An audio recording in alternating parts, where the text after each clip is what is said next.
March 18, Muscatine School District Board of Education meeting. Madam Secretary, can you please take roll and help us determine the quorum, please? Sure. Director Connard. Present. Director Cooney. Present. Director LaRue. Present. Director Phillips. Present. And Director Schur. Present. And Director Schneider is absent. The quorum is present. Thank you.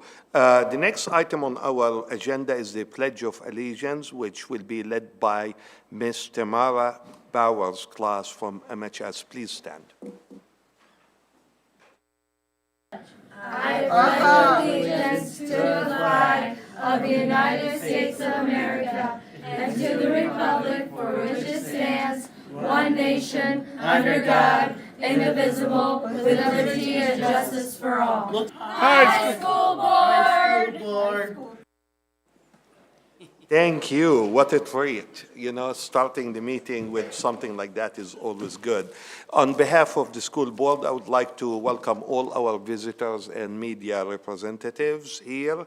And with that, we move right away to our public hearing for the proposed plans, specification, proposed form of contract, and the estimated cost of the Muscatine School Muscatine Susan Clark Sports Complex project number 01-22-0289. What are the wishes of the board? I'll make a motion to open the public hearing. Second. So we have a motion and a second. Madam Secretary, can we have a roll call, please? Yes. Director Connard. Aye. Cooney. Aye. DeBeat. Aye. LaRue. Aye. Phillips. Aye. Schur. Aye. Okay, did we get any oral or written We did not. statement? Okay, any discussions here around the table? Okay, so no discussion, no written or oral comments, so do we have a motion to close the public hearing, please? I'll make the motion to close. Second. Okay, we have a motion and a second. Madam Secretary, can we have a roll call, please? Director Connard. Aye. Cooney. Aye. DeBeat. Aye. LaRue. Aye. Phillips. Aye. Schur. Aye. All ayes. Thank you. Moving forward, we move to the student board member updates, and we have Trey and Kira. Go ahead, please. Oh, welcome, and welcome to fourth quarter. I feel like third quarter always goes really quick, so it's to start. I'll talk about the talent show that happened that was hosted by Key Club. It was on the 8th, I believe, and there was 4 different winners: first place, second place, third place, and most unique. And then there was also crowd favorite. So first place went to Nate Harfest, who did a drum solo, and then second place went to Hamilton Performance, and then third place went to Joseph McKeely for a piano solo. The total ticket sales were $2,000 without removing the fees for running it. And then the Key Club keeps a small portion to run the thing every year. And they donated a total of $1,258 to the Kids First Fund United Way charity. The first prize winner won $100, the second prize winner won $50, third prize was $25, and most unique and crowd favorite each got $25 gift cards to Boonies. And next, Model UN took their trip to New York, which was very exciting. I was there, and Model UN is basically where students represent a country in the UN and basically demonstrate what the UN does every day. Most of the committee, most of our members were Cuba, except for I was a Minister of Intelligence for Israel, and then Audrey was the Vice President of China in representing that person in their delegations. We did lots of fun things. We went to a Broadway show, and we went to a lot of different authentic, like, New York food places. And shopping, we went ice skating in the Rockefeller rink. That was fun. Some people had never ice skated before, so that was interesting. And then we went to the top of the rock, and we also went to the top of, oh my gosh, what is it? Empire State Building. I almost said Eiffel Tower. So yeah, that was it. Yeah. So a couple weeks ago, the Senior Survivor Challenge was hosted. So the total amount of funds raised was near $26,000, which is up $10,000 from last year. The $26,000 went to various local charities around the community, and the winners of that were Grace Zorich and Sawyer Zek. So congratulations to them. Prom this year is April 27th. The theme is Met Gala. It'll be in the Merrill again from 7 to 10, and then it'll be followed by Cape, which will be hosted at the high school. As far as athletics go, spring sports season just began. The track teams, they recently had their indoor meet at UNI last week, and the girls' invitational at home will be on Thursday, and there'll be a couple upcoming home boys meets. And then tennis and soccer, soccer practices started last week, tennis practices just started this week, and we're excited for the seasons, and that's about it. Well, I have a question, because I'd asked this question beforehand. You told me I couldn't know because of that. What did they do for that senior survivor? Because there were some bunch of fun things that they had to. Well, so I was a part of it. So we had to stay overnight at the school for 4 nights, and we were given multiple challenges by student council kids, and that we had to compete in for points and prizes. And also it entailed waking us up in the middle of the night and just doing challenges then. And the food was also very limited. It was supposed to represent what some people have to go through in their everyday lives. One of the fun ones, one of the community challenges where everyone was invited to come, I believe, like, people jumped into a pool. Is that right? So the teams it was a diving competition between the contestants, and then your team got more points for the people in the community that would jump in wearing the color of your team. Okay, that sounds like fun. It's a good thing that they didn't have any of us doing that.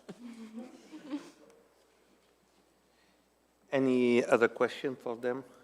John. And Kara, Oh, are you going to say what I'm going to say? And Kara, I would like to, first of all, to congratulate all of you who went to New York and participated at the United Nations practice. But special thanks to you also for winning and bringing a plaque back with you to our district. So thank you for doing a good job. Yeah, I was just going to mention, Kira kind of went right by the fact that she was an individual award of excellence winner, which is the first time in school history we have had someone. So congratulations, Kira.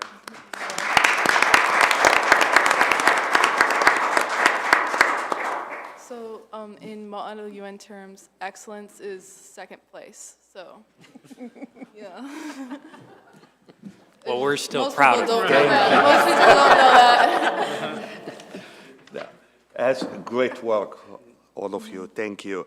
So if there is nothing else to say, so we move into the citizen speaks. If anyone in the audience wants to address the board, please step to the podium, state your name and address. You will have 3 minutes to talk. Per Iowa code, we cannot respond or engage in any discussion during the board meeting. Saying that doesn't mean you cannot connect with us after the meeting via emails, or even if you see us at IV or any place, you can talk to us, or you can call us. But during the meeting, we cannot engage in any discussion. So with that, Madam Secretary, do we have anybody who signed to talk I today? don't believe anyone signed. Well, if no one signed, but you still wish to talk, please approach the podium and let's hear from you.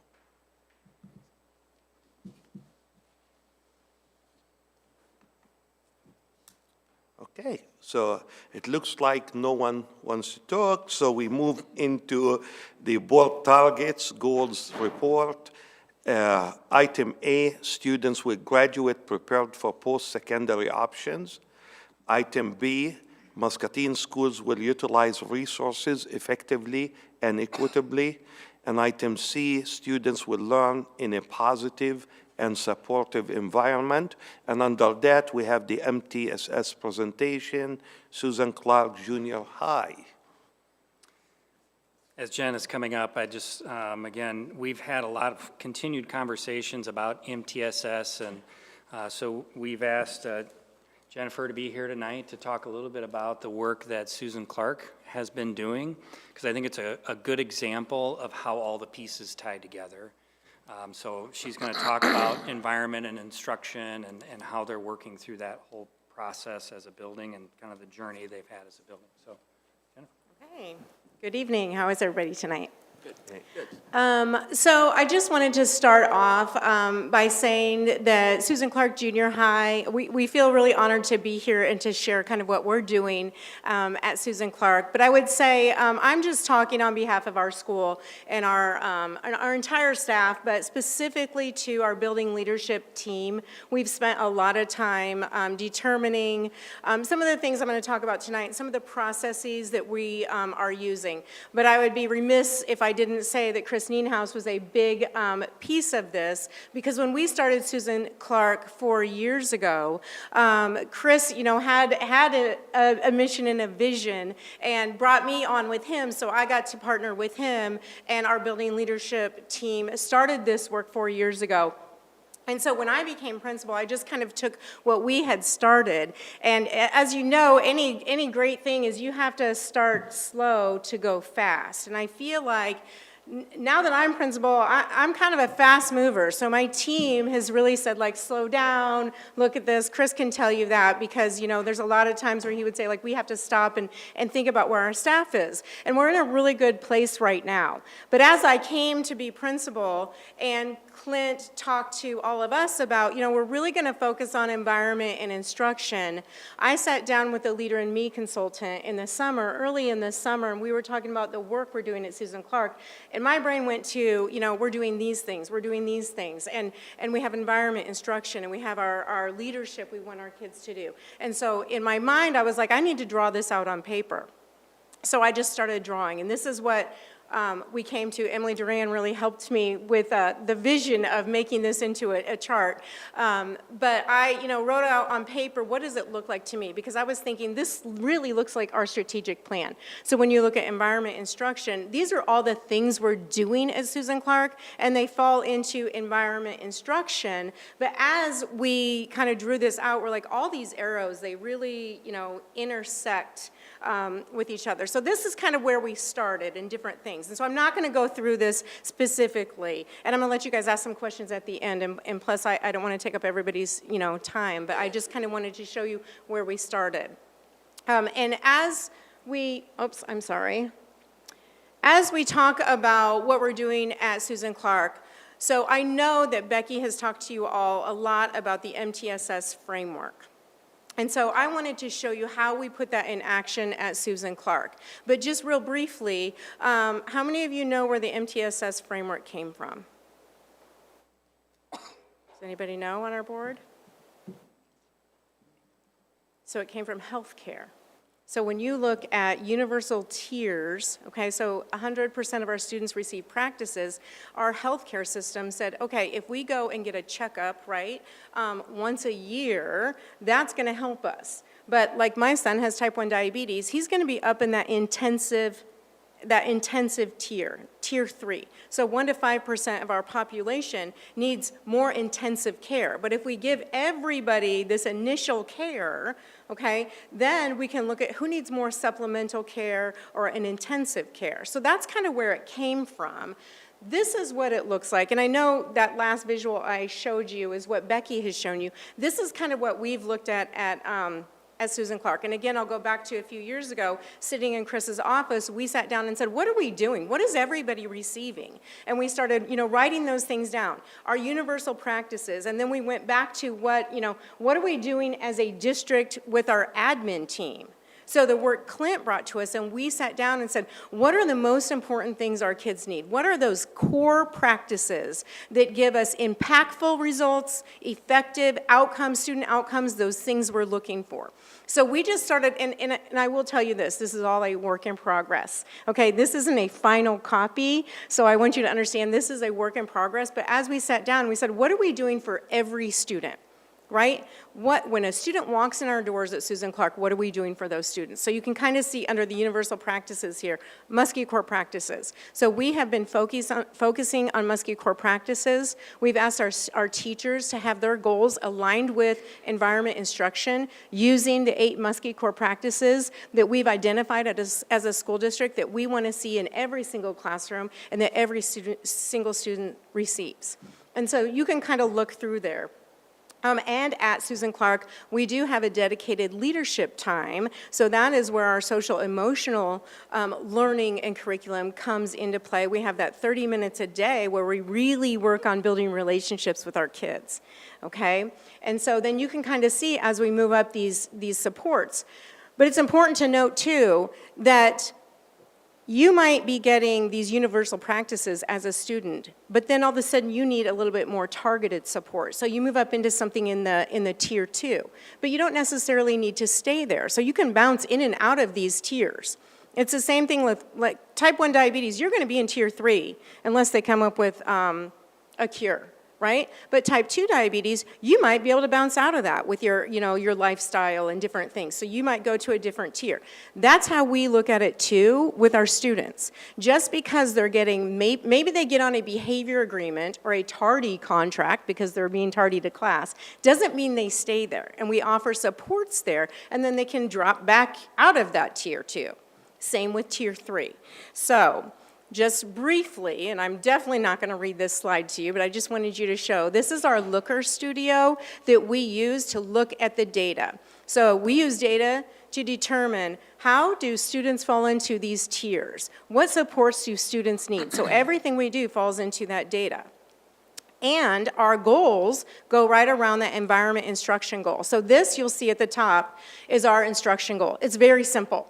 All staff will engage in professional development to provide high-quality Tier 1 instruction to all students. So we have all our staff engaged in professional development for that high-quality Tier 1 instruction, okay? And then in the yellow, you'll see indicators of our progress toward that goal. So we look at, this is where we look at our data. So we're looking at our ISASP data, and we have a SMART goal around that. And then our professional development, what are we doing there? And then our walkthrough and feedback data. So that's what currently Stacy and I are doing, is walking through the classrooms and giving feedback to the teachers on those core instructional practices and what we see happening. And then student-centered coaching cycles. So then our coaches are involved in the coaching cycles with our teachers. And you can see we are looking at this data, and all of these are links that you aren't on here. This Looker Studio is a live data base. It has a lot of student data and student names, so we redacted that. But if you're interested to come and see me, I can show you all this in a live where you can click on these links. But when you go and you look at October, so we looked at Q1, and we looked at our data for instruction for Q1, and the different professional development we did, and the coaching cycles our teachers engaged in. And so that's kind of how, this is our indicators of how well are we reaching that progress.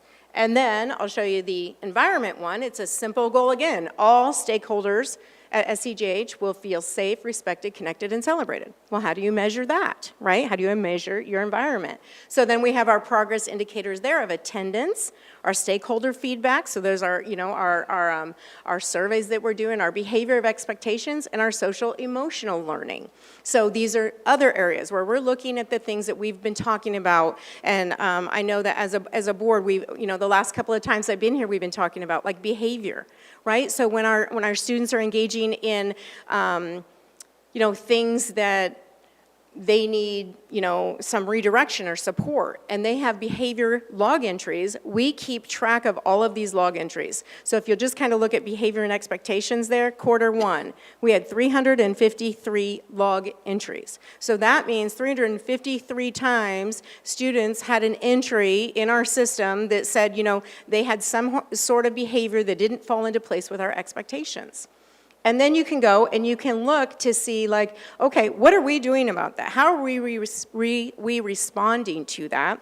And you can see there in Q1, we went over our cafeteria expectation, or in Q2, I'm sorry, we went over our cafeteria expectations. We reviewed our building expectations with students. So it'll say right there, those underlying things, those are all the things we're doing with students in response to this data. And then when you go, so these are our two big goal areas of environment instruction. And I'm going to come back to this in just a second. So when you go and you look at this, so you'll see the next few slides, academics, behavior, attendance, chronic attendance, and then our tardy count. These are all dashboards that we use in our student support team when we talk about tiers. So if you look at that green, that is tier 1, students in our school at Susan Clark Junior High with 0 log entries. So we have 576 students out of 612 students. This is a lot. This is a good data piece. And like I said, I'm not going to read all these data pieces to you. This is just a real quick overview. But we have 576 students at Susan Clark Junior High who have never had a log entry. Okay? So immediately, we can say a lot about our students. So we have quite a few students, most of our students, doing absolutely everything we're asking out of our expectations. Now, we have 31 students right there with 1 to 2 log entries, and then we have 4 with 3+ log entries. Now, remember, data can say anything, right? So this isn't over the year. They can go in and out of tiers. Remember I said that? So we update this weekly. So that's like this week. When I put this together last week, it was spring break, so it's over spring break. And where their name is, I redacted those names, so we're not showing names. But this data updates every single week. So a student might be in tier 3 this week and had a really bad week. They may have had something going on. And so they needed intense supports. So we're looking at those students that had 3 or more log entries in 1 week, and then we're providing supports in our building specifically for those students. And those are those things, if you go back to that pyramid, right? Maybe it's in a behavior agreement. Maybe it's a tardy agreement. Maybe it's an attendance agreement. But, so they go in and out of these tiers, just like, I explained with the healthcare. So our students don't stick in, they may have had a month where they had something going on at home that was really big, right? And so school was difficult that month for them. And so maybe their behavior looked that way. Then we go to attendance, and maybe they have a really bad month in attendance, okay? I can tell you, when my son was diagnosed with type 1 diabetes, he missed 2 solid weeks of school. Up to that point, he was in 10th grade. He hadn't missed school since the 2nd grade, right? So he might go into this, tier 2, 9 to 14 days, and then we're concerned. But we have a lot of information. And so weekly, we have meetings on behavior, academics, and attendance for our students. And then we go to our tier model, and we provide those supports. So you can go back and look at those supports. And so each week, this data is updating, and you can see where we are. And this is how we're operating every single week at Susan Clark. So we meet every single week on attendance, every single week on academics, and every single week on behavior. And then, really quickly, because I know I've dragged on, we have a very similar data house like this for our academics. So I'm just going to show you very quickly our academic one here. Okay, so this is the week before spring break. Again, this is, it changes weekly, but at that time, you can look at that pie chart, and those are going to show our students who have Fs. Okay, so they're failing that week. So when you look at this, you can see, science had 17%. Social studies had 31.7% of students with Fs that week. Okay, so then we ask why? What's going on? what's our tier 1 instruction look like, right? What's that instruction we're giving to our kids? And we have a lot of really strong conversations over that data, and then we say, hey, we need to probably do something else, something different for our kids this week or next week or whatever that is. So our teachers have this data specifically for their course, and it's by the standard they're teaching. So even drills down even a little bit more. So that's kind of the overall. I know that's a lot of information. So I left some space for questions, and I know I probably talked fast, but I wanted just to open up for questions for you. So with some of the Fs, that could just be a reflection of a student not having turned in assignments? Absolutely. Yep. Yep. Yep, and those are those great conversations we have, like, okay, why aren't they turning in their assignments? How are they turning them in? Is it electronically? Is it papers? What's happening? What supports do we need for 12-year-olds at that executive functioning level of a 12-year-old to make sure they're turning in assignments? Because oftentimes, they're stuck in their backpack. They've done the work, but we need to be able to assess the work, so how do we get those turned in? I have one that has to do with the absenteeism, the attendance. Mm-hmm. Because I noticed that you mentioned that, the intent was to get it from 93 up to 94 even. And you did by December of 23, you got it up to 96. And then all of a sudden by March, it's back down to 93. Is there seem to be some kind of reasoning why that happens? So, that's a really good question, and I think we look at that and we ask a lot of questions, and like I said, this is still a work in progress, so I'll give you just an example, a small story of a conversation I just had today, because I went to our nurse and I sat down and I said, as I'm presenting this tonight to the board, we don't have our health data on this dashboard anywhere. So our nurse keeps data of how many students visit the health office per week. And we are down 300 visits to our health office this year than last year. So tomorrow at our attendance student support team meeting, she's going to present that data to our attendance team to say, what is it? Is it that we are, making these connections with families, having them meet with us and explain things to us and supporting them in these different tiers for attendance that way? But that's a good piece of data that we need to look at. Why, in the springtime, some people take spring break at a different time than the school district allows spring break, right? Some people, some families go to see their extended family in Mexico over Christmas and they stay an extra week. So those are all really good questions that we are looking at that. But I do want to commend you the fact that you were looking at to get it to the up to 94, and you actually got it up to 96. So Yeah. that's good from that standpoint. Yes. So it's just how you're able to maintain and such. Yeah, I feel like we're working really hard. We have a great team of people working and connecting with families, I feel like, in different ways than maybe we have in the past. Thank you.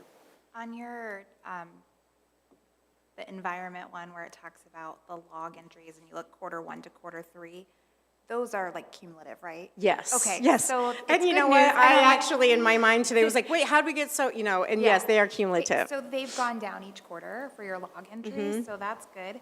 How are these dashboards populated? Is this through reporting in PowerSchool that you've just built this and it's?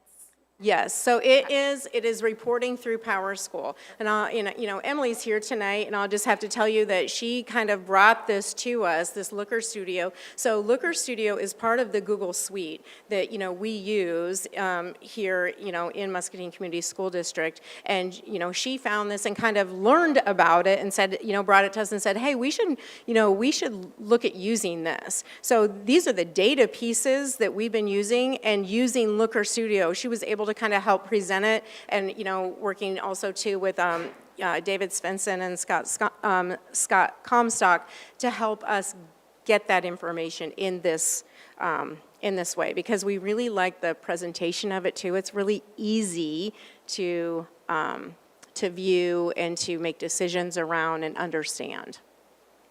And I'm just gonna guess that Scott could manipulate these to any school, probably? say any school?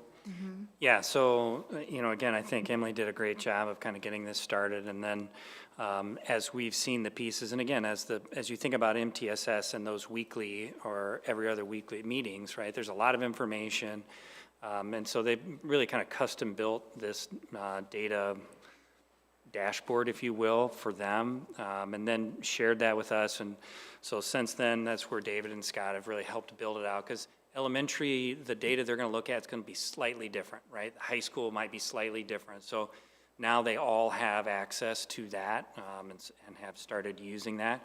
But again, it requires that weekly we're updating this information, we're using it, we're looking at it, and then kind of this consolidated comprehensive school improvement plan where it pulls all the pieces together. Same thing. Well, this is really great, so I think it's really well done, and good job. Thank you. Well, and I think too, MTSS has been on the docket for the last several meetings, but appreciate showing how this is, how it's worked in the middle school. And again, I would echo, not sure why, that if this is being successful, we wouldn't follow the same. I think that's what we are doing. Like, again, they've spent this fall kind of getting into this and building this out. Now we're replicating that, and all of our buildings are beginning to use it, and again, kind of using a similar framework for that. And just kind of going back to the very first slide with all the arrows going around and all your meetings you're doing on this activity, is there any way, in your tracking all this data, when you see spikes or activity, of seeing what works, what doesn't work? Why are we wasting time on some of these things when we're not seeing any action or coming out of it? So. Yes, absolutely. And and actually even going back to that first slide, right? So, I know, Matt, that you're at Kent, and a lot, I know a lot of people, come from the business world, so I think like that, strategically, what are businesses doing, and looking at school, how are we looking in that strategic mindset? So when you go back to this first slide, and I didn't spend a lot of time on it, but we have 3 action teams based on our environment. We have 3 action teams based on our instruction, and every one of our teachers is part of those action teams. Okay, so they're supporting that work, and we give them the choice to be, what action team do you want to be on? But as you said, as we think through this and we go, okay, when we look at our action teams, and you can just see the names right there, but when we look at those action teams, do we need to require every teacher to be on an action team, right? We talk a lot about the plates of teachers and what's on their plate, and I was a teacher for 13 years, and sometimes you just feel like it's one more thing, it's one more thing. So we've actually said, okay, what are these action teams getting the results we're looking for? And does an action team, do I need to be, as a teacher, do I need to be on an action team all year long? Or if it's around setting and celebrating goals, just this is an example, and we're going to, celebrate these certain things, can I just be on that action team during these celebration times? So we are taking feedback from our staff, and that's one thing I did not put on, I kind of left off, and I don't want to go too long, like I said, but if you go back and you look at instruction, no, I'm sorry. Now I can't even see. Okay, you look at, go back to instruction, you look at our building PD, so on questioning. So we did on a core instructional practice, we put out professional development on questioning strategies. Then we take feedback from the staff.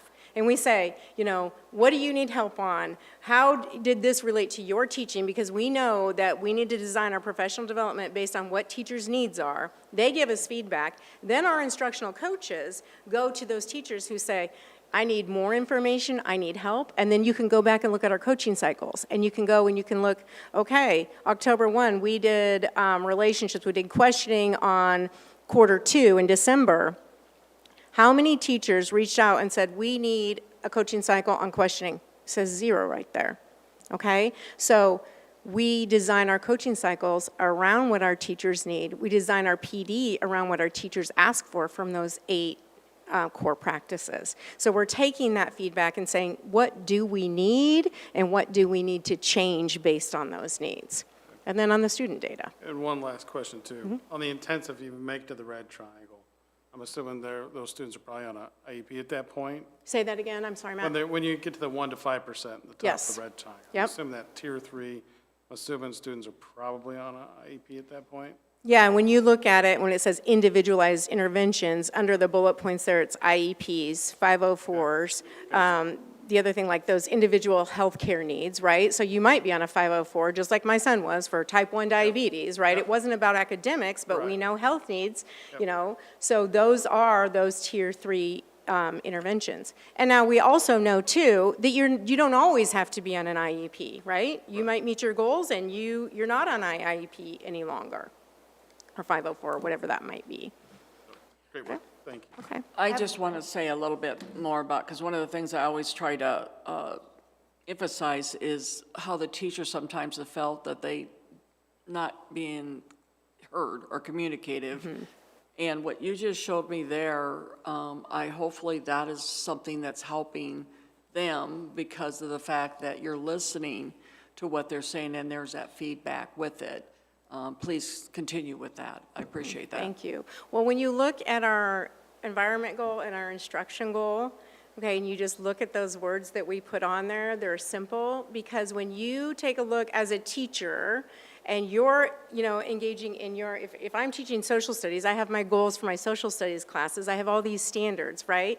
They're not necessarily looking at all these indicators of progress. That's what our building leadership team and our student support teams are doing.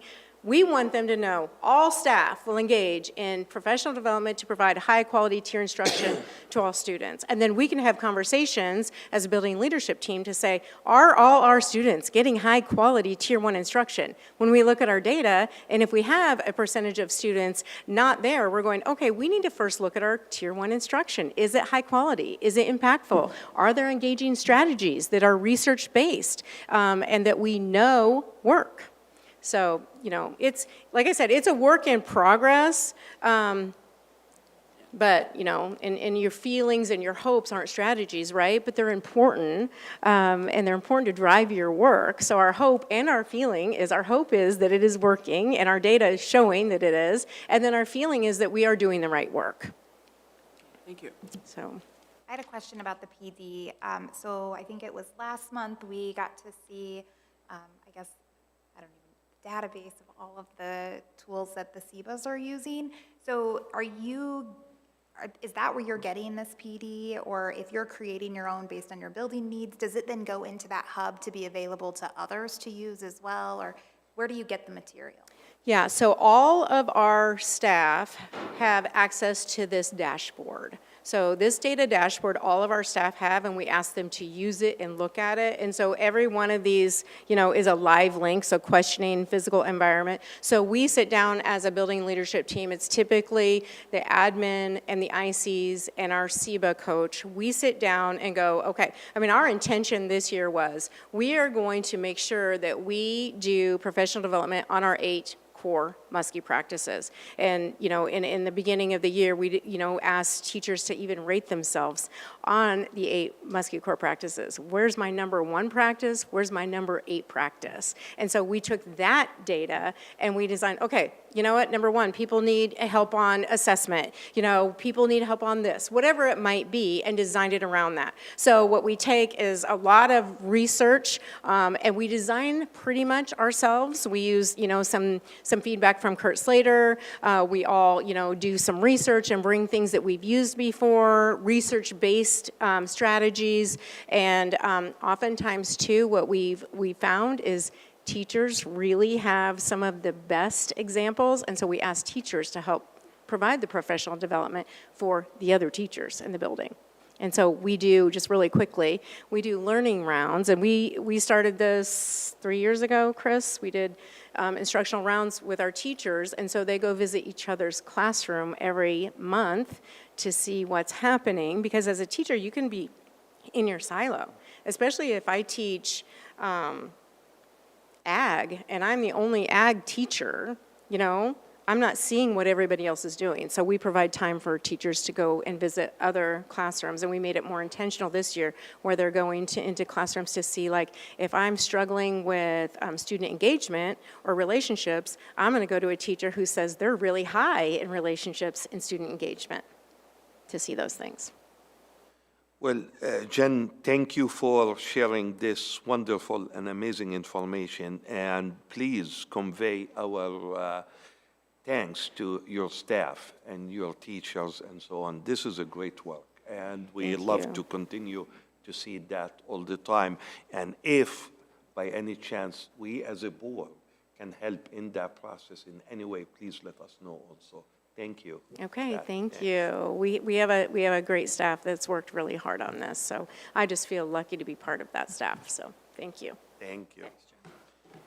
Okay, moving forward, we move into the baseball, softball presentation.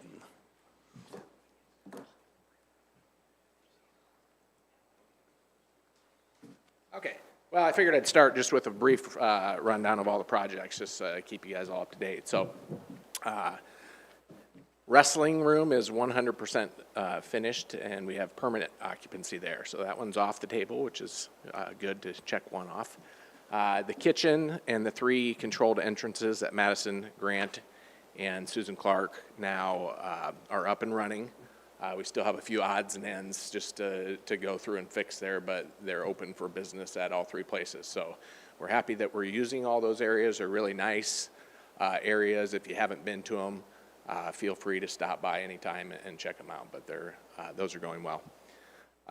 Jefferson is moving along quite well with the good weather.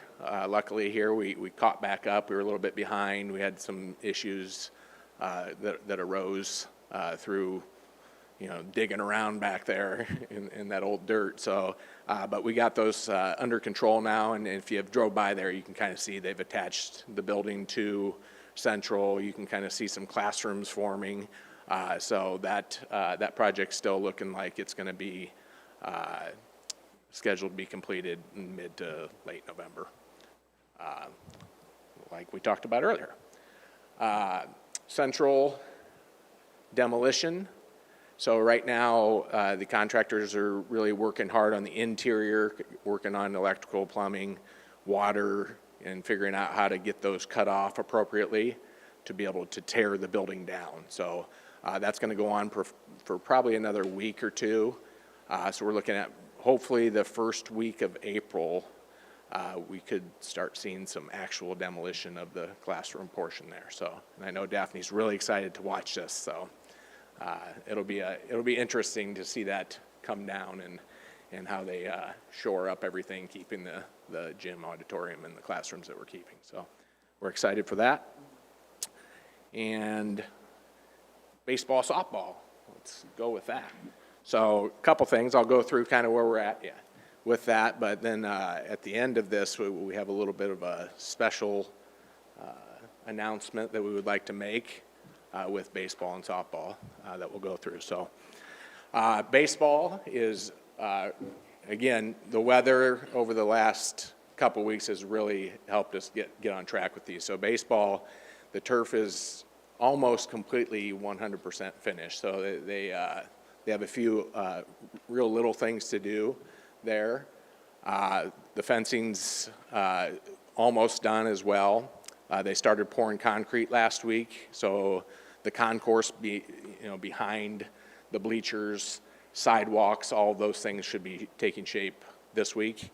The lights are hooked up and running. We actually had them on today, which is good. We have a little bit more electrical work to get power into the press box and get the lighting controls and sound system and those things up and running there. So the concession stand was re-sided. Which looks really nice, kind of matches the other buildings there. We will end up painting that maintenance shed to kind of match those buildings as well here in the spring, so it'll all look very uniform and nice. So the interior of the concession stand, our maintenance crew is actually redoing that for baseball, so they're at that right now. So that'll take another week or so. So we're going to update that and get them some new equipment and make sure it's all up to speed for them. Softball, again, same thing. They started turf, I think, early last week, and there's turf covering the entire field now. So the dugouts are progressing. They're kind of doing the roofs on the dugouts now. Bleachers are in. The press box got put on last week. Concession stand walls are partially up. That's taken a little more time. They're using some kind of new engineered wall that is different than normal. So they've had 15 or 20 guys out there because they're all learning this process at the same time that they're doing it. We're like, why are they all just standing around? So they're sitting there watching, but they're getting there. So again, we're hoping that both baseball and softball are ready to go by the first practice, which is April 29th, I believe. So I think we're on track for both of them. So finally, a couple months ago, I got approached from Mr. Tom Hendricks, who's back here in the audience with us, and he said, hey, we're getting these brand new baseball fields, brand new softball fields. I think it might be a good time to try to figure out something to help honor our longtime coaches. So Coach Scher, who obviously coached our program and took it to its prominence when he was coaching for softball, and then Coach Bob Leach for baseball, who coached here for most of his life. And so I said, yeah, that's a good idea. So I went back to Clint and just talked about, what the process would be to do something to honor both of them. And with his support, we decided we'd put a committee together to kind of talk about what we could do to help honor both of them. So the committee included Mr. Henson, the athletic director, Mr. Van Heck, the longtime athletic director, Tom Hendricks, a community member, and then Coach Zumzande and Coach Hopkins, the current softball and baseball coaches. So with that, today is with immense pride and gratitude to be able to honor a couple of individuals that have left an indelible mark on our community. As a tribute to their dedication to our programs, I would like to announce that we'll be naming the new press box at our new Muskie softball field after Coach Denny Scher.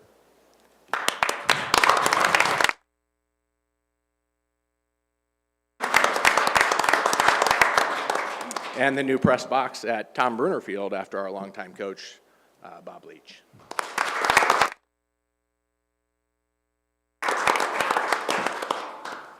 For years, they have embodied the dedication, passion, and unwavering commitment to our softball and baseball programs. They are both very much deserving of this honor. Coach Scher and Coach Leach have not only been coaches, but also mentors, leaders, and beacons of inspiration for countless individuals who passed through their programs, one of which being myself.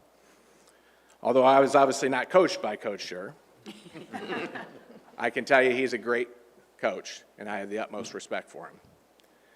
I consider him a great friend and mentor through all my years in the education. And honestly, I don't know if there's another coach that I've ever met that gets as much respect both inside of our community and outside of our community as Coach Scher has. If you read through his bio, his accomplishments speak for themselves, which we'll go through that here in a little bit. I was lucky enough to have great coaches in my time when I was at MHS. I had Coach Steele for football, I had Coach Youngbauer for basketball, I had Coach Haig for soccer, and I had Coach Leach for baseball. While I learned a lot from all of them, I can tell you nobody had a bigger impact than Coach Leach did. As a kid that didn't have a father figure growing up, he was it for me. Every word that he spoke, I hung on to, not only about baseball, but about life. I've learned so many lessons from him, so many phrases that I use all the time that I probably can't use right now. And if you know Coach Leach, you know what they are. And I've been really lucky to become pretty good friends with him over the last few years. I've had a lot of lunches with him, talk about life, and I've played a lot of golf where he took a lot of my money. So, again, I couldn't be more honored to be here today to make this announcement for both of them. So, I provided you guys all with biographies. I'm going to read through those right now. Those biographies I got a lot of help from. There's a lot of family members out in the audience that secretively helped me out to put those together. So we really appreciate their help with that. And I know there's some family members watching this at home that helped as well. So we appreciate the support to do this. So we'll start with Coach Scher. So Coach Scher coached softball for 30 years. He retired in 2014. 26 years he coached in Muscatine. His overall record in Muscatine is 1,020 wins and 211 losses. He also coached 4 years in Lake City, Iowa. His overall record is 1,052 and 251. He has 14 Mississippi Athletic Conference championships, 12 state tournament appearances with 2 state championships in 1989 and in 2000. 14 times he was the Mississippi Athletic Coach of the Year. 12 times he was the Southeast Iowa District Coach of the Year.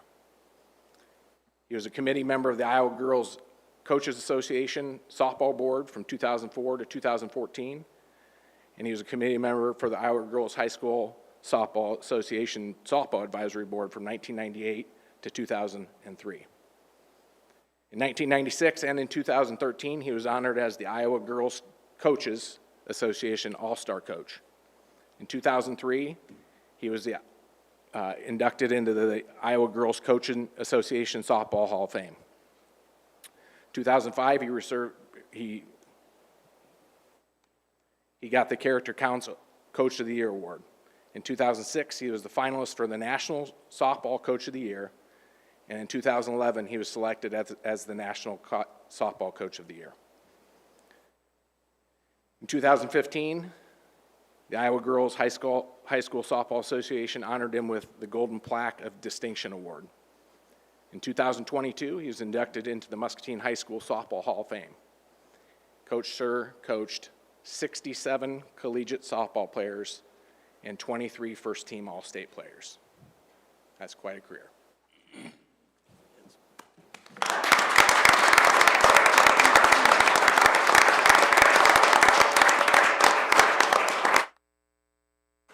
Okay. Coach Leach, Bob attended Muscatine High School and graduated in 1967. He went on to MCC and played baseball. He then went on to play baseball at Iowa State and was a part of the College World Series team in 1969. Bob coached baseball for 30 years and actually still coaches today as an assistant coach in Jensen Beach, Florida. Last year, his team played in the state championship game. Unfortunately, they lost. He was the head coach at Centerville High School in Centerville from 1972 to 1975, and he was the head coach at Marshalltown High School in Marshalltown from 1975 to 1980. In 1976, Bob won the state championship with Marshalltown. Bob had 2 stints as the Muscatine High School baseball coach. The first one was from 1981 to 1999, and the second one was from 2010 to 2014. His overall record is 681 wins, 445 losses, and he currently sits at 45th place all-time for wins in the state of Iowa. Bob coached 3 Muscatine teams to the state tournament, with the 1986 team having a 30-4 record and a runner-up finish. His other state tournament showings were in 1990 and 1998. His 2013 Muscatine team won the MAC Conference title. Bob was the Central District Coach of the Year and Southeast Iowa Coach of the Year in 1986 and 1990.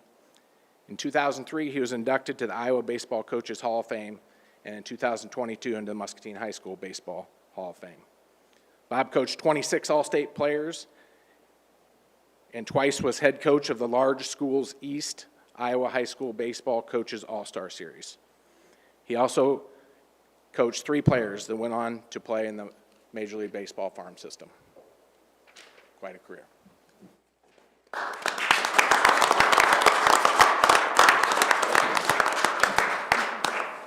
So I have Mr. Van Hack and Mr. Hendricks here. If anybody's got any questions about anything, or if you guys have anything else to add to what I said, please feel free. And if you guys have any questions for me and Clint, we'll be happy to answer them. Great job, Chris. Is there going to be a dedication, maybe at the first game or something Yep. for those then? So yeah, so the bios will be put on a plaque that will be displayed at the fields, along with we'll place their names on the outside of the press boxes, and then the ceremony will be at the first game for softball, first varsity game for softball, which is Monday, June 3rd, at the new stadium, and for baseball, it will be on Tuesday, May 14th.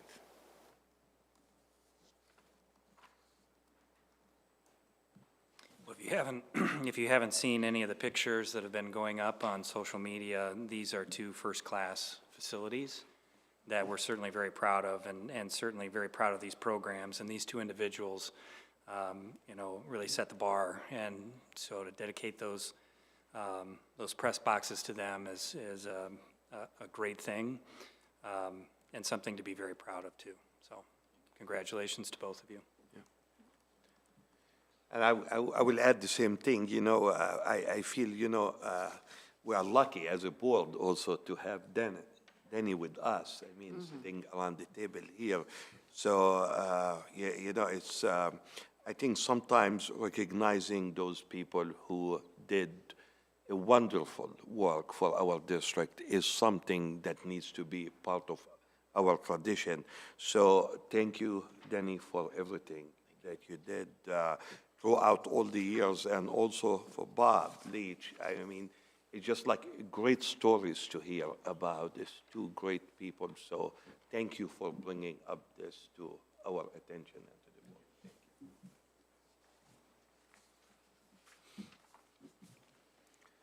Thank you.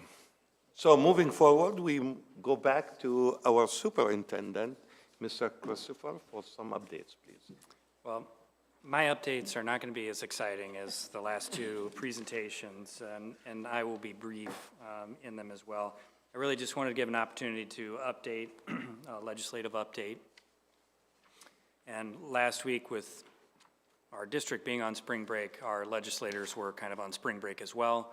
Not much happened there. Obviously we are waiting patiently for them to finalize some significant legislation around the AEAs, teacher compensation, and also supplemental state aid, which we know is such an important piece of our budget process. So they will continue to work through that. We will try to keep you posted. I think, again, all of this will get held up until they can really figure out and come to agreement on what they're going to do with the AEA systems. I've had an opportunity to meet with the governor a couple of times over the last couple of months, and was able to share some of my thoughts on things and areas that I think should continue to be a focus.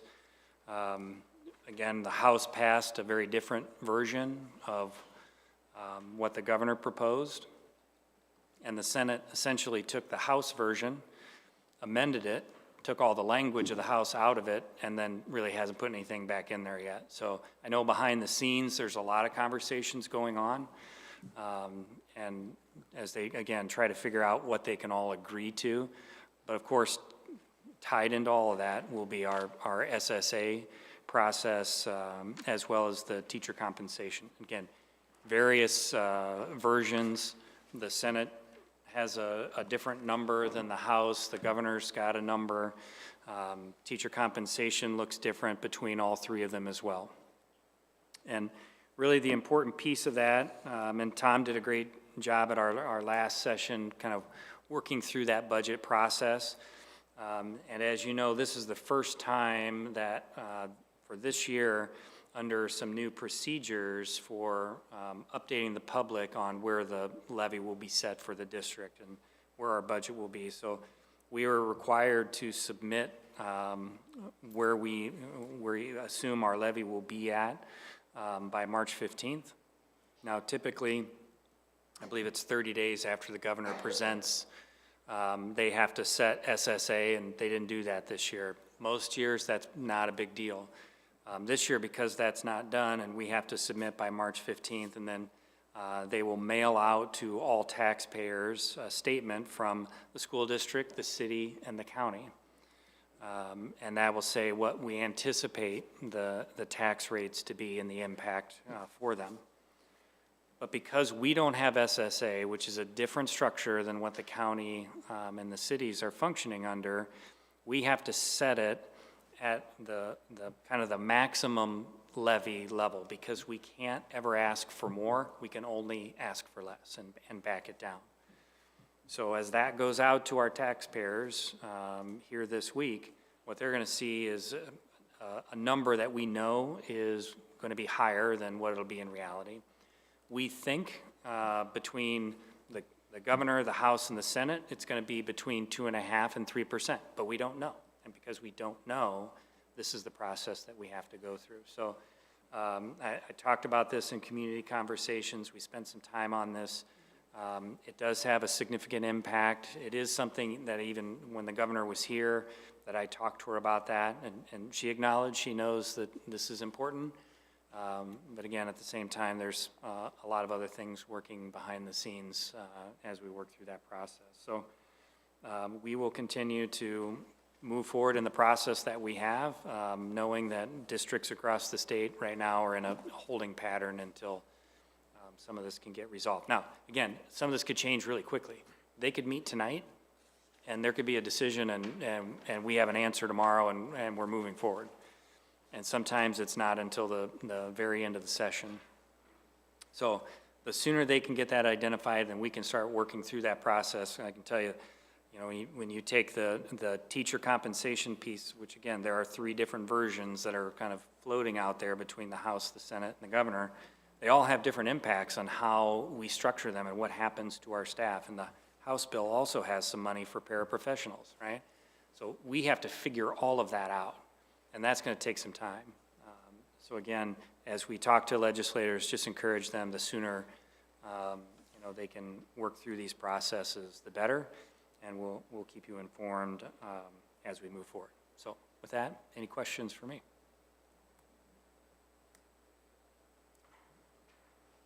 Thank you, Clint. Thank you. Okay, moving forward, our next item on our agenda is the action, possible action. The following items are considered to be routine by the Board of Education and will be enacted by one motion. There will be no separate discussion of these items unless a director so requests, in which event the item will be removed from the consent agenda and considered in its normal sequence from the agenda.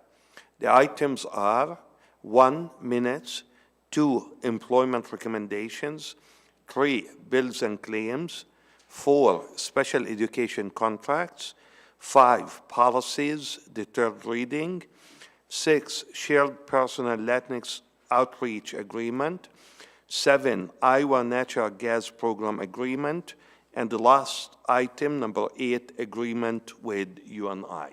What are the wishes of the board? So moved. Second.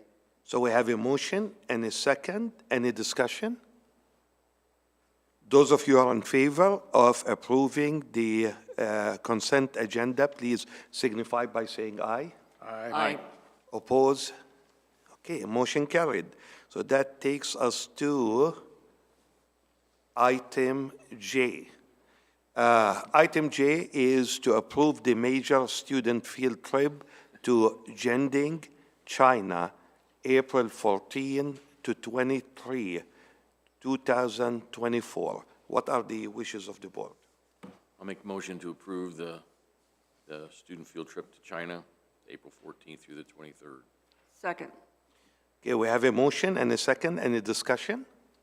Just a quick question on there. Last time we were presented, on the last trip, it was kind of a recommendation to have so many instructors. So we're looking for 8 staff members to accompany, because right now they're looking at about 40 students that will be attending. So that's the number they're working on. I know they were giving students through spring break to finalize, to make sure they would have their passport and all that would be in order. So some were still finishing that up.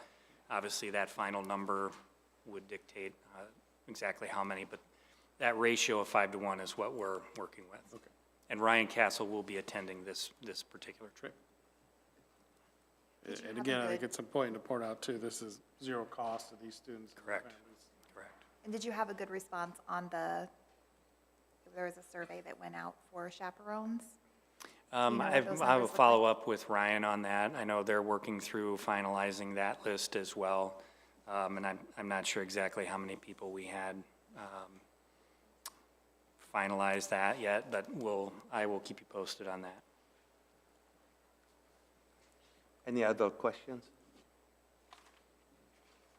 Okay, so we have a motion, second, and discussion. All those in favor of approving the major student field trip to Jiangding, China, April 14 to 23rd, 2024, please signify by saying aye. Aye. Oppose? Okay, motion carried. The next item, I would like to apologize even before I start reading that item. I don't know German, so I might mispronounce, the name of the cities, so please forgive me before I say that. Item K, to approve the major student field trip to Bad Orsch, Baden-Württemberg, Germany, June 5th to 21st, 2024. What are the wishes of the board? So moved. Second. So we have a motion and a second. Any discussion? I would think the same thing carries one rep Okay. for every 5. It should be close to that. And again, how the number we have exactly. And remember, Mr. Netzger was here and presented kind of last year on the trip, and so this is a follow-up on that. I will say, going back to the Chinese trip, Ann Edkin, who was here, and she went on that first trip in January, will be going again in April. So there is some continuity of some people who've been there previously and have some of that experience. So again, I think that will also help as we transition through that.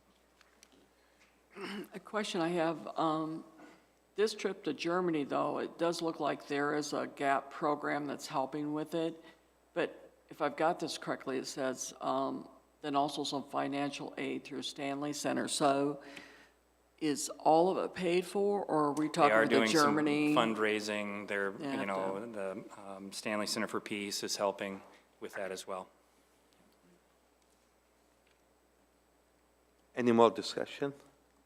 Okay, so we have a motion and a second and discussion. All those in favor of approving the major student field trip to Baden-Württemberg, Germany, June 5th to 21st, 2024, please signify by saying aye. Aye. Oppose? Okay, motion carried. Moving forward is item L, to approve the following resolution. Resolved that the Board of Directors of Muscatine Community School District will levy property taxes for fiscal year 2024-2025 for the regular program budget adjustment as allowed under Section 257.14 Code of Iowa. What are the wishes of the board? So moved. Second. So we have a motion and a second. Any discussion?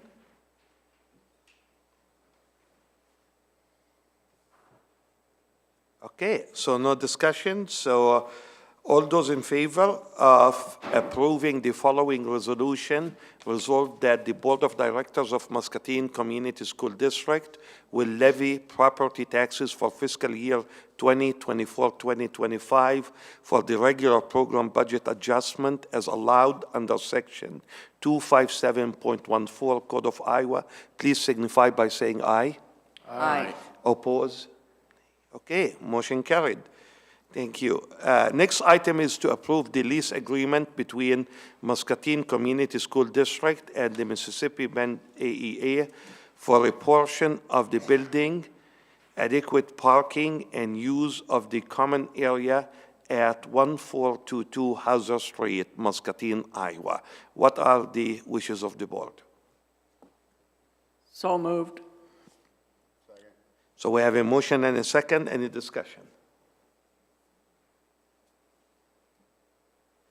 Okay, all those in favor of approving the lease agreement between Muscatine Community School District and the Mississippi Bend AEA for a portion of the building, adequate parking, and use of the common areas at 1422 Hauser Street, Muscatine, Iowa, please signify by saying aye. Aye. Oppose? Okay, motion carried. Thank you.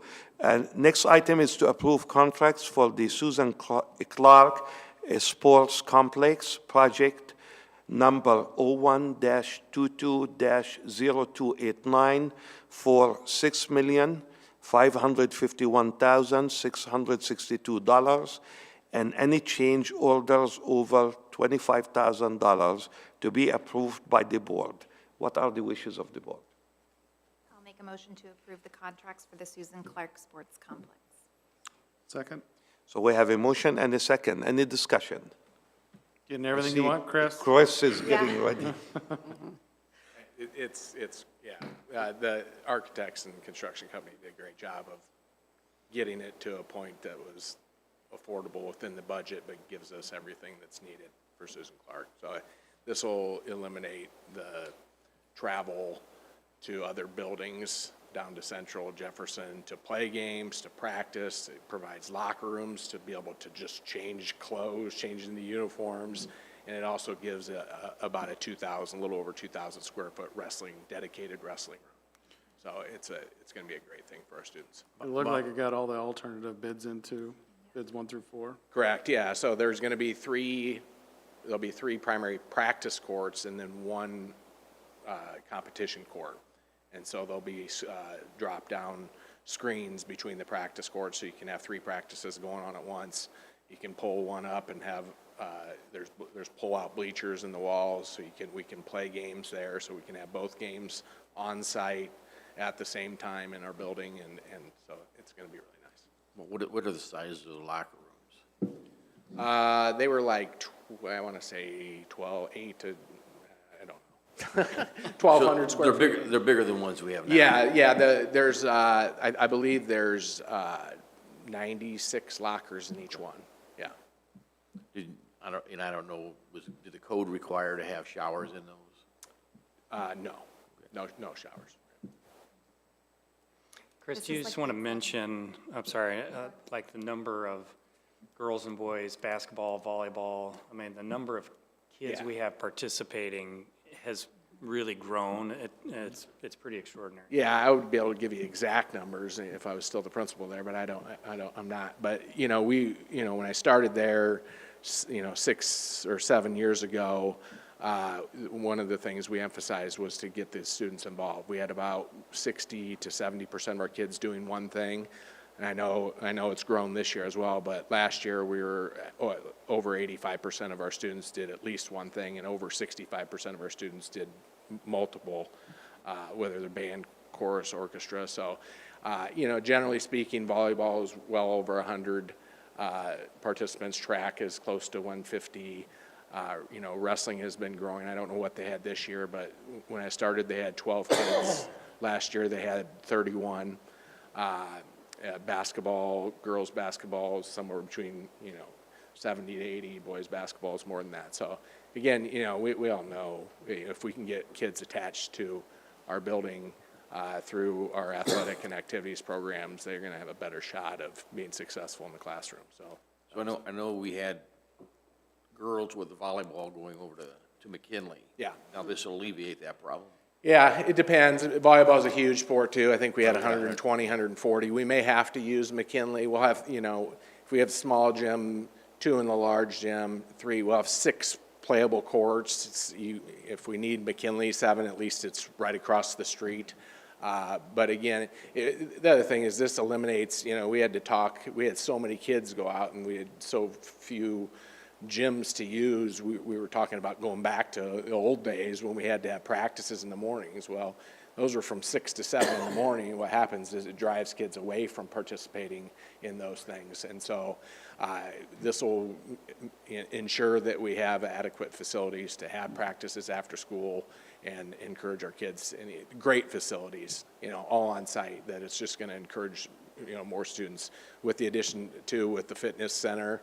and PE using that, I think our kids are really well off now over there. This building is not attached to the existing building. Correct, it's gonna be detached. It's not gonna be that far out, what's the walking distance from? Yeah, so there'll be a connected sidewalk out of there. It's not a real long walk. So if you went down the back hallway of Susan Clark where the locker room access is now, you just keep going straight out of that, and you got to walk about maybe 20 yards, 30 yards, and you go right into the new one. It'll allow us to be able to have events. You know, our gyms are rented out incessantly all year long, so this will keep some people out of this, kind of like the Van Heck Center. It'll keep, you know, we can rent just that out, not have to worry about the building, kids, you know, people in the building, where we can have that as a separate center for people to rent out. So.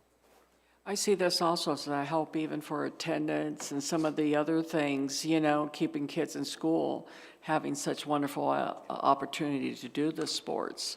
So, thank you. Yeah. We also, a little side note, we added pickleball will be included in the courts, yeah. So I thought that was a nice little addition. You're going to have people wanting to rent those out. Yeah. I did want to make sure that Chris talked a little bit about the usage, because this isn't just a nice to have. This really is a need, and we have kids very involved, a number of teams, and they're all over the place. So to have the space we need for them is really important. But that's what I was going to say too. When we started the bond conversations and how we were prioritizing needs, I know that this, as principal at the time, was something that was really important to you, and you kept saying, we need it. And we got a little nervous for a while on whether or not there was even going to be funds available to do. And it's even more than what the base was, right? We're putting in all the alternatives, including the surface track. So this is good. And then what is the timeline? Do we have one yet? So if you approve it tonight, you know, it'll be a couple weeks and they'll probably get moving. So then it's anywhere from, depending on lead times on some of the building parts, like units on, you know, furnace and air conditioner and just the building itself, but they're saying 10 to 14 months. So it could be done before the end of next year, but it will be done before the following school year starts. Will it interfere with any fall practices that would be outside, like your football practices or anything like that? Yeah, we'll have to look at it. It's going to maybe impact. That football shed has to be moved. We'll move that in between those two buildings, but we do have that other fee. You know, there's enough space there. Plus, there's some more space on the far end. So I think we'll be able to figure out practices. Yeah, but that's a good point. The track is going to be resurfaced to a hard asphalt surface as well. So which, if you've seen our track now, it's cinders and dirt. The track, will that be 400 meters or?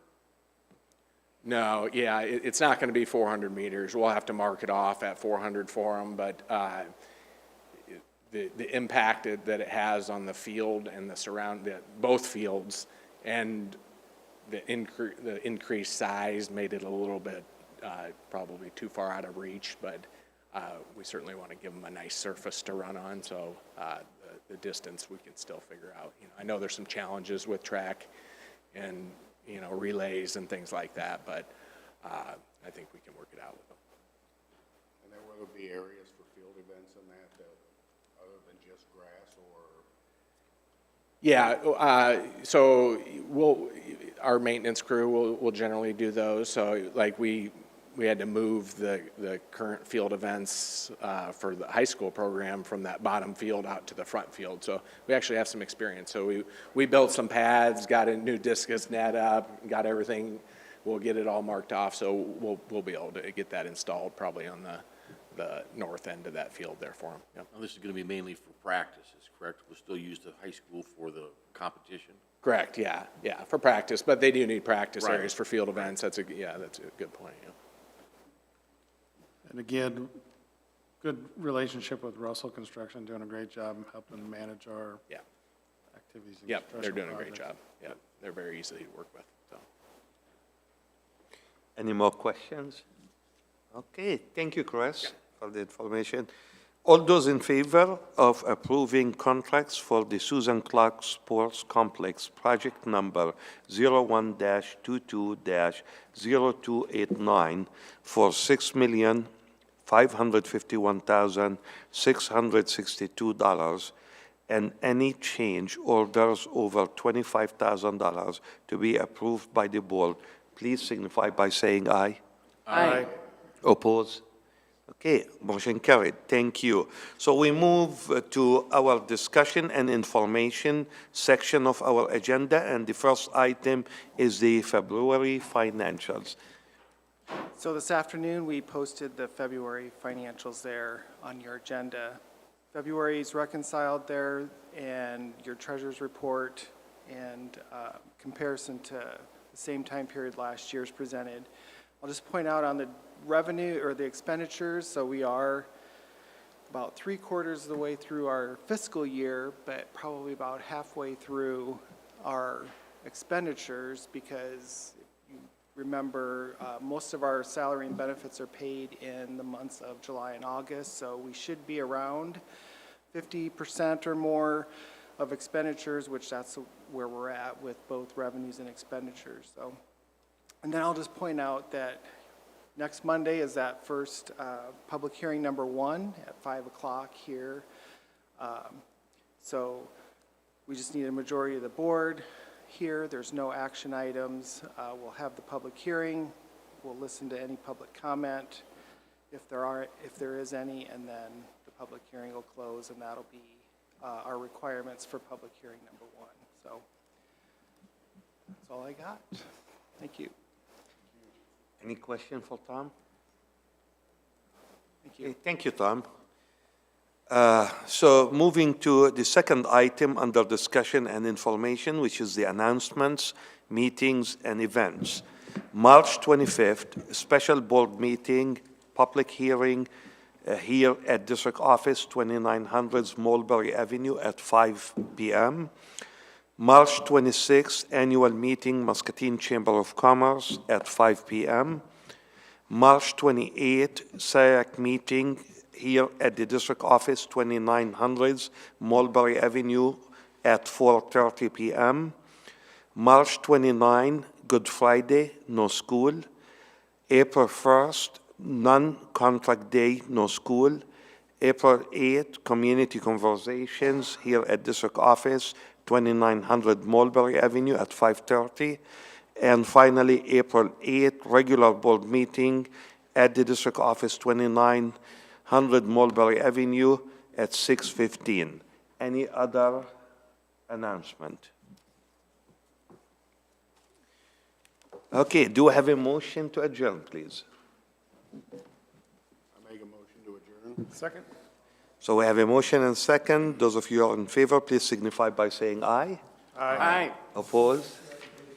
Thank you and good night, everybody.